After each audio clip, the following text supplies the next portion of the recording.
Hi friends, welcome to investment academy. Good morning. आज की ताज़ा खबर में आपका स्वागत है। सबसे पहले ग्लोबल न्यूज़ की बात करेंगे, फिर कुछ India specific, sector specific news की बात करेंगे और फिर कुछ स्टॉक स्पेसिफिक न्यूज़ की बात करेंगे। वैसे जो सीज़न चल रहा है वो एक इलेक्शन सीज़न है। यूएस में भी इलेक्शन सीज़न चल रहा है, इंडिया में भी इलेक्शन सीज़न चल रहा है, तो मोस्टली न्यूज़ जो है वो इलेक्शन के बारे में ही सबसे ज़्यादा है। राइट, तो उसी से रिलेटेड सबसे ज़्यादा न्यूज़ है आजकल। इवन न्यूज़ चैनल भी वही बात कर रहे हैं। तो बट फिर भी कुछ कुछ न्यूज़ जितना भी आ रहा है तो कुछ ऐसा बड़ा सिग्निफिकेंट, बहुत बड़ा ऐसा ट्रिगर्स नहीं है मार्केट में कि आपको लगेगा कि यार बहुत कुछ है। वही चीज़ें हैं जो एक महीना पहले थी, शायद कुछ ज़्यादा बड़ा चेंजेस नहीं हुआ है। But yes, of course we will talk about few few small small things. कई बार small small small small things become big as well, तो वो भी चीज़ें इंपॉर्टेंट रहती हैं। ठीक है, तो सबसे पहले स्टार्ट करते हैं ग्लोबल न्यूज़ से। लास्ट तक वीडियो देखेंगे, ठीक है। तो आज भी एक छोटा सा लाइव नॉलेज सेक्शन है, मेजरली ऑन थोड़ा सीनियर सिटीजन्स। अगर आप यंग हैं तो मे बी आपके पेरेंट्स के लिए रेलिवेंट है, और अगर आप सीनियर सिटीजन खुद हैं या फिर close to being a senior citizen है तो काफ़ी रेलिवेंट एक आर्टिकल पढ़ा था, उसके ऊपर I will give a summary. तो सबसे पहले ग्लोबल न्यूज़ के बारे में बात करते हैं। तो यूएस मार्केट्स जो है वो थोड़ा पॉजिटिव, जो ओवरऑल पॉजिटिव बायस में रहे, एंड इवन यूरोपियन मार्केट्स भी पॉजिटिव बायस में रहे। मेजर रीज़न जो है, आई थिंक सबसे बड़े जो ट्रिगर रहते हैं स्पेशली यूएस मार्केट के, वो फेड चेयरमैन है जेरोमी पाल। राइट, तो उनकी जो स्टेटमेंट्स हैं, उनकी जो स्पीच है, उनके जो मिनट्स ऑफ मीटिंग्स हैं, राइट, उसी के ऊपर मार्केट सबसे ज़्यादा रिएक्ट करता है, क्योंकि of course interest rates are so high and market wants low interest rates. Low interest rates means low higher liquidity in the market. High liquidity means ज़्यादा पैसा फ्लोइंग इनटू इक्विटी, तो इसका मतलब stocks will be higher. Right, ये एक expectation रहता है, और वो ग्लोबल मार्केट का रहता है। यूएस इतना बड़ा मार्केट है, सबसे बड़ा वर्ल्ड में मार्केट है, तो वो यही रहता है कि भाई इनका जो इंटरेस्ट रेट्स के ऊपर ग्लोबल लिक्विडिटी इंपैक्ट करती है, तो वहाँ कुछ पॉजिटिव होता है, तो वर्ल्ड में वो है, वो पॉजिटिव रहता है। तो कल जो है फेड चेयर जेरोमी पावल का कोई एक कांग्रेशनल टेस्टिमनी थी, उसमें उन्होंने कहा कि सेंट्रल बैंक इज, लिखा एग्जैक्ट बताता हूँ, central bank is on track to cut interest rates this year. तो ये बोल दिया तो थोड़ा सा मार्केट को शांति बढ़ गई कि भाई इस साल तो होंगे अभी शायद मार्च में नहीं हुए, जून में भी ना हो, बट इस साल होंगे, ऐसा बोला है। अगेन उन्होंने ये भी बोला है कि but cuts won't warranted until Fed officials have gained greater confidence that inflation is moving sustainably towards 2%। तो उन्होंने कहा कि 2% के लिए हमें लगेगा कि हाँ यार, अब काफ़ी अच्छे चांस हैं कि इन्फ्लेशन 2% पर पहुंच जाएगी। तब तक हमें ये कॉन्फिडेंस नहीं आता, तब तक हम इंटरेस्ट रेट्स काटेंगे नहीं। तो दोनों बातें बोल दी, इस साल काटेंगे भी, और ये भी बोल दिया कि मतलब ये चीज़ें इस कंडीशन पे काटेंगे। ठीक है, तो अभी मार्केट्स को क्या है कि भाई no news is good news, मतलब मार्केट बोलता है कि भाई ठीक है, ये तो पहले भी पता था, तो बेसिकली कोई बुरी न्यूज़ तो नहीं है ना, तो no news is good news. उसके हिसाब से मार्केट ने थोड़ा पॉजिटिव बायस दिखाया। ऐसा नहीं है बहुत बड़ा कुछ बढ़े है मार्केट, ऐसा कुछ नहीं है।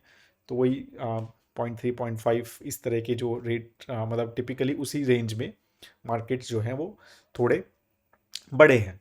Right, European shares were also growing, उनका थोड़ा कॉर्पोरेट अर्निंग्स वगैरह ये कुछ नंबर्स आए तो वो थोड़े पॉजिटिव आए। ठीक है, और ये सारी स्टेटमेंट जो आई उसके ऊपर भी रहा। राइट, एंड थोड़े से मार्केट्स जो है वहाँ पे कुछ इकोनॉमिक डेटा वगैरह का भी एक्सपेक्टेशन रहेगा। ठीक है, ऑयल प्राइजेस, अब जैसे जैसे ये मतलब स्टेटमेंट आई कि भाई ऑयल इंटरेस्ट रेट्स कट होंगे, तो ऑयल प्राइजेस बढ़ गए थोड़े तो वो 83.5 के आसपास, आई थिंक ब्रेंट क्रूड जो है वो ऑलमोस्ट 83.5 प्लस जो है वो हो गया है। तो अगेन ये एक्सपेक्टेशन है, जैसे जैसे लिक्विडिटी बढ़ेगी मार्केट में तो इकोनॉमी बढ़ेगी, ग्रोथ बढ़ेगी, तो किसका यूज़ ज़्यादा होगा? एनर्जी का। एनर्जी यूज़ ज़्यादा होगा तो ऑयल सबसे बड़ा एनर्जी का सोर्स है, तो वो बढ़ेगा, ये एक्सपेक्टेशन रहती है। तो इस तरह से भी थोड़ा थोड़ा मार्केट इंपैक्ट करती है, but again these are very small changes, nothing ऐसा कोई बड़ा कुछ वो नहीं हुआ है। ठीक है, बड़ी जो चीज़ हुई है वो हुई है बिटकॉइन में। बिटकॉइन जो है वो 69,000 यूएस डॉलर क्रॉस कर गया है, और ऑल टाइम हाई जो है वो चला गया है। और स्पेशली ये जो ग्रोथ आई है, ये उनका ईटीएफ जो लॉन्च हुआ है उसके बाद आई है। वाईटीडी में ब्लैक रॉक का जो बिटकॉइन ईटीएफ है, 4-5 ईटीएफ मतलब अप्रूव हुए हैं, उसमें ब्लैक रॉक ने सबसे ज़्यादा पैसा इकट्ठा किया है। तो आई थिंक वाईटीडी में year to date 9 billion plus dollars जो है वो इन्वेस्ट हो चुके हैं बिटकॉइन में। अब अगेन इसके ऊपर बहुत अलग अलग वेरिड व्यूज़ हैं, बहुत मतलब हमारे भी आपको व्यूज़ पता है, मतलब we mostly tell people to stay away from asset which has no backing, which has no use, ठीक है, एज सच। बट ठीक है, एज आई सेड कि there are people who are big big pros for that, but as a retail investor, as a तुच्छ प्राणी, we mostly tell people to stay away, specially in India because of the government stance as well on a negative side from that asset perspective. But you should know कि ये ऐसा ऐसा हो रहा है, ये क्या है, ये बबल है या ये क्या हो रहा है। तो we will have to see, because BlackRock के सीईओ की 2 साल की स्टेटमेंट है पहले है कि he was dead against like bitcoin and then he launched ETF. It's all about business right, ultimately जहाँ पैसा है वो आदमी लॉन्च करता है। तो अभी उन्होंने अच्छा खासा पैसा इकट्ठा कर लिया, 9-10 बिलियन डॉलर इकट्ठे हो गए, और क्या बढ़िया रहा राइट। तो ये सारी चीज़ें हैं। अब बात करते हैं कुछ इंडिया स्पेसिफिक न्यूज़ की।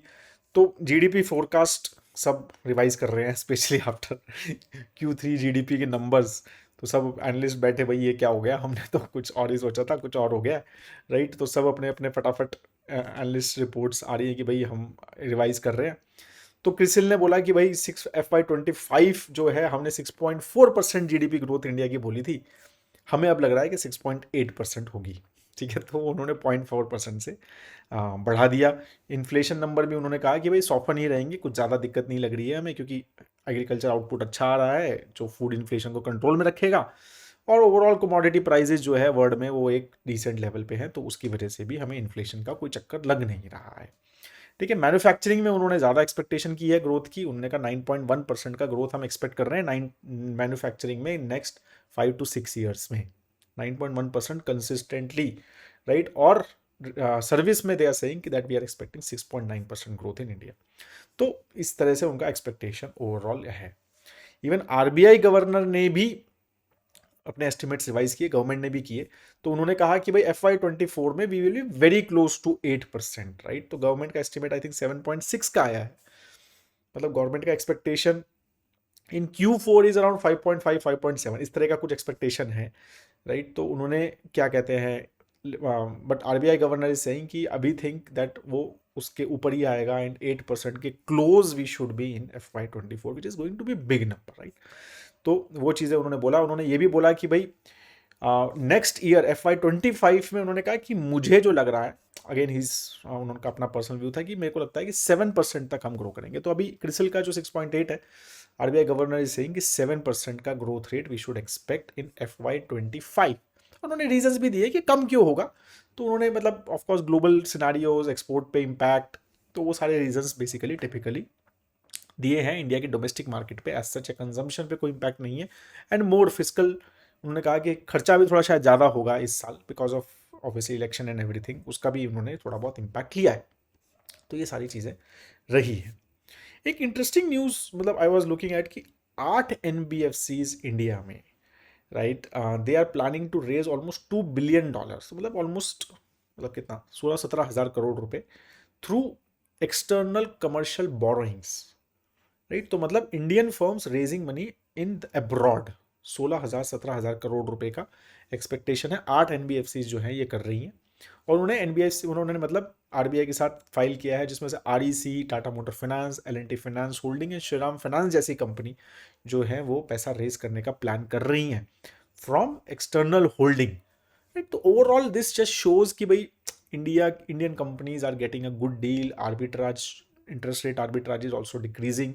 तो ओवरऑल रिस्क वगैरह जो उनका जो थॉट प्रोसेस है, वो इनको लग रहा है कि भाई इंडियन फर्म्स का ओवरसीज मार्केट जो है वो अब थोड़ा कंड्यूसिव हो रही है। They are trying to reduce their cost of capital as well, कि भाई हमें वहाँ पर पैसा मिलता है, थोड़ा लोअर इंटरेस्ट रेट पे मिलता है, और अगर उसको ठीक से हेज कर लेते हैं, करेंसी हेज, तो we can have a lower cost of capital than what we raise in India. तो इस तरह का थॉट प्रोसेस चल रहा है, और ये कंसिस्टेंटली ये बात हो रही है कि जो रजिस्ट्रेशन है, जो इस तरह का मतलब आरबीआई के साथ एप्लीकेशंस आ रही हैं, वो कंसिस्टेंटली बढ़ रही हैं। आरबीआई सेइंग कि अप्रैल से दिसंबर 2023 ऑलमोस्ट $36 बिलियन की ईसीबी रजिस्ट्रेशन जो है वो आई है हमें, और ऑलमोस्ट $25.6 बिलियन मिल भी चुका है कंपनी को। तो इसका मतलब ये चीज़ें आप समझो कि मतलब इससे ये भी है कि इंडियन कंपनीज आर बिकमिंग, मतलब जो Indian companies raising money is becoming easier right, because people are across globe are also okay to invest their debt money in Indian companies. So they are okay to take those kind of risk even though हमारी जो overall sovereign rating is not that good. तो मतलब उसके around उसके against मतलब वो सारी चीज़ें भी हमारी चीज़ें अच्छी हो रही हैं, तो ये सब चीज़ें थोड़ी पॉजिटिव चीज़ें दिखता है, ठीक है। और बैंकिंग सेक्टर ओवरऑल एनबीएफसी के लिए कॉस्ट ऑफ कैपिटल कम हो रही है, अगर ये चीज़ अच्छी चलती है तो कॉस्ट ऑफ कैपिटल भी उनको कम मिल सकती है। नेचुरल गैस की बात हो रही थी कि नेचुरल गैस में मंथली जो नेचुरल गैस है ट्रेड जो है वो 17% बढ़े हैं फरवरी में। बिकॉज आईजीएक्स का डेटा है कि भाई because of global prices natural gas के काफ़ी कम हो गए हैं, तो उसकी वजह से overall trading on the natural gas has increased and right and there is a good demand volume मतलब from gas power plants and everything in natural gas sector. तो वो चीज़ें थोड़ी सी इस तरह से ओवरऑल नेचुरल गैस सेक्टर में थोड़ी सी अपटिक है फ्रॉम दैट परस्पेक्टिव। हाँ, ये बहुत इंटरेस्टिंग था कि ईवाई की एक रिपोर्ट मैंने पढ़ी, मतलब it was just again knowledge type ही है, न्यूज़ नहीं है, बट इंटरेस्टिंग है कि इंडिया की जो कंपनीज हैं they are planning to give a average salary hike of 9.6% in 2024। तो अगर आपकी कंपनी साल में 1 ईयर में 9.6% से कम आपको सैलरी हाइक दे रही है and you are doing job, ठीक है, तो यू कैन टेल देम कि भाई 9.6% तो एवरेज है, उससे कम क्यों दे रहे हो ठीक है। बाकी कल आपने मार्केट देखा तो मिड एंड स्मॉल कैप काफ़ी गिरे, मतलब small cap index was I think 2% के नीचे था, जबकि लार्ज कैप ओवरऑल मतलब सेंसेक्स और निफ्टी वर इन पॉजिटिव। तो कोई रीज़न एज सच नहीं था, मेजरली स्ट्रेच वैल्यूएशन के वरीज वगैरह की थॉट प्रोसेस चल रही है कि भाई थोड़े वैल्यूएशन स्ट्रेच्ड हैं।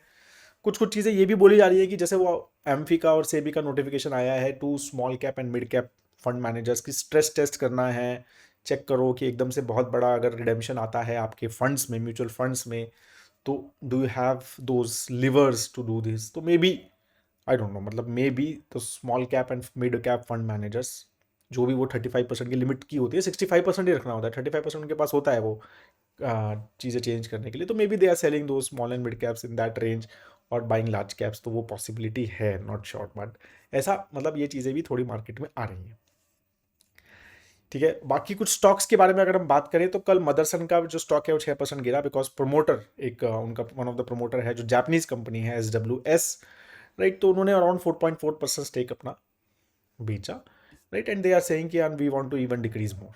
तो मतलब उन्होंने कहा कि ये हमारे लिए नॉन कोर बिजनेस है and we want to basically exit this, so that's the thought process.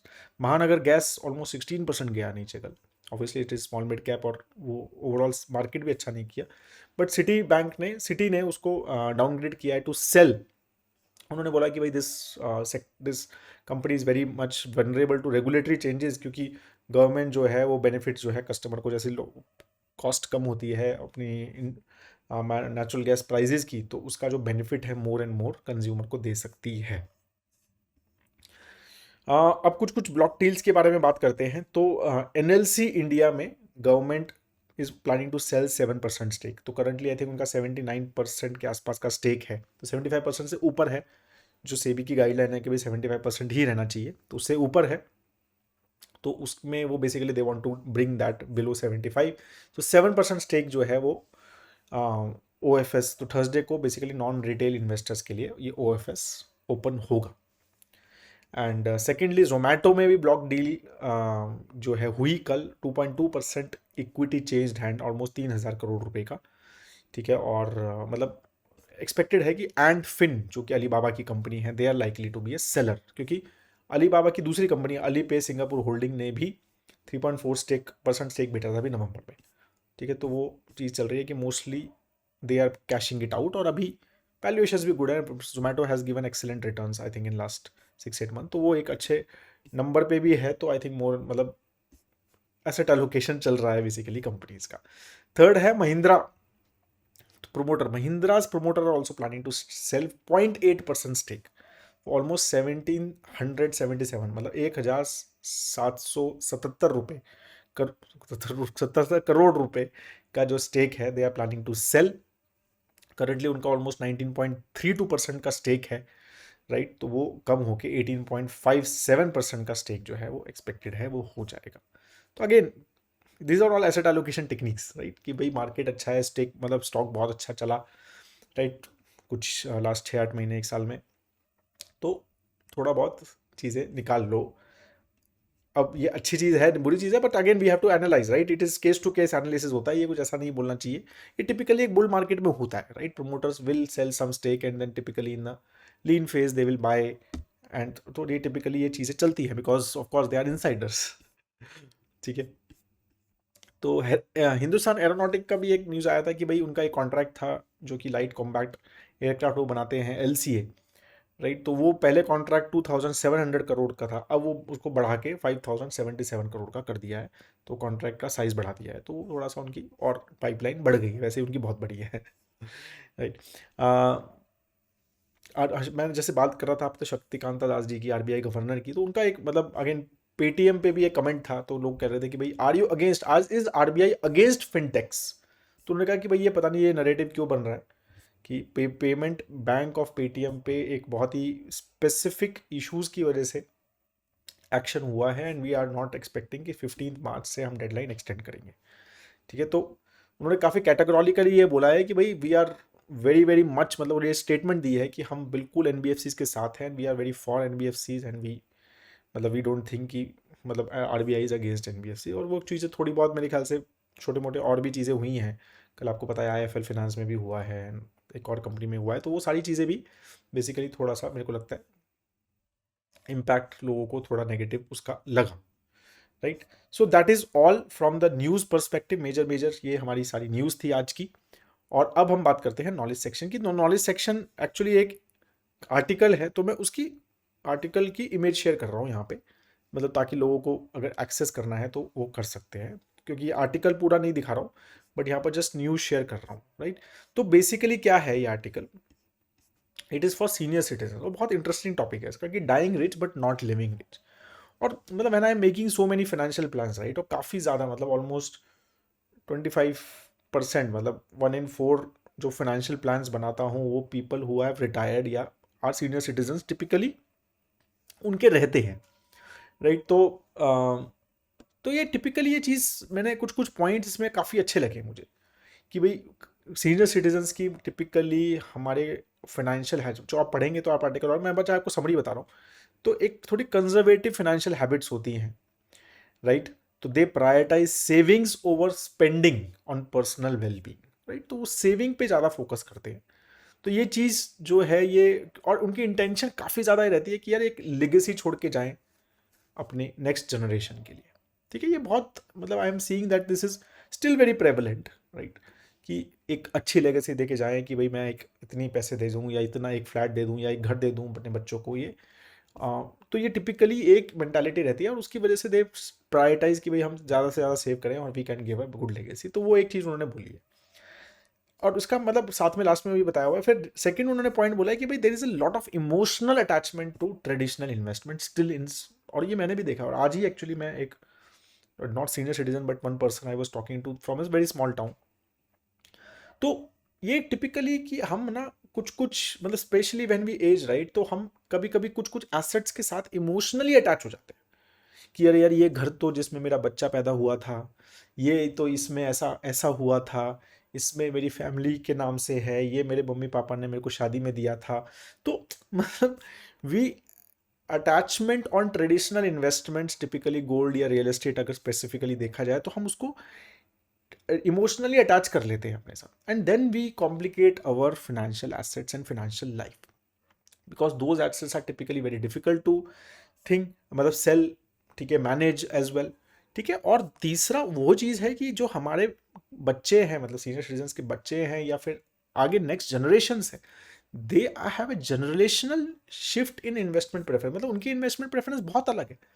मतलब for them they may not be able to have that kind of emotional connect with that asset class जितना maybe the senior citizens का था, right? और फिर उनके लिए वो manage करना, उनके लिए वो डिफिकल्ट और हो जाता है, और फिर वो बहुत कॉम्प्लिकेट हो जाता है वो एसेट क्लास, राइट? उसका वो यूज़ नहीं हो पाता जितना वो शायद होना चाहिए था, जो उसकी वैल्यू होनी चाहिए थी वो उतनी नहीं हो पाती।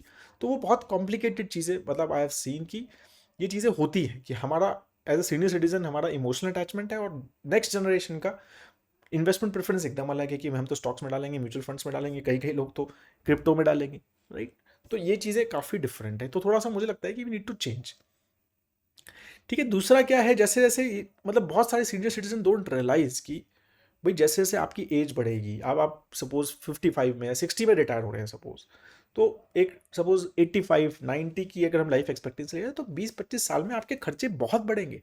अगर आप 60 में 50,000 रुपये 1 लाख रुपये महीना खर्च कर रहे हैं, तो आप 85 में 50,000 1 लाख रुपये नहीं करेंगे खर्च।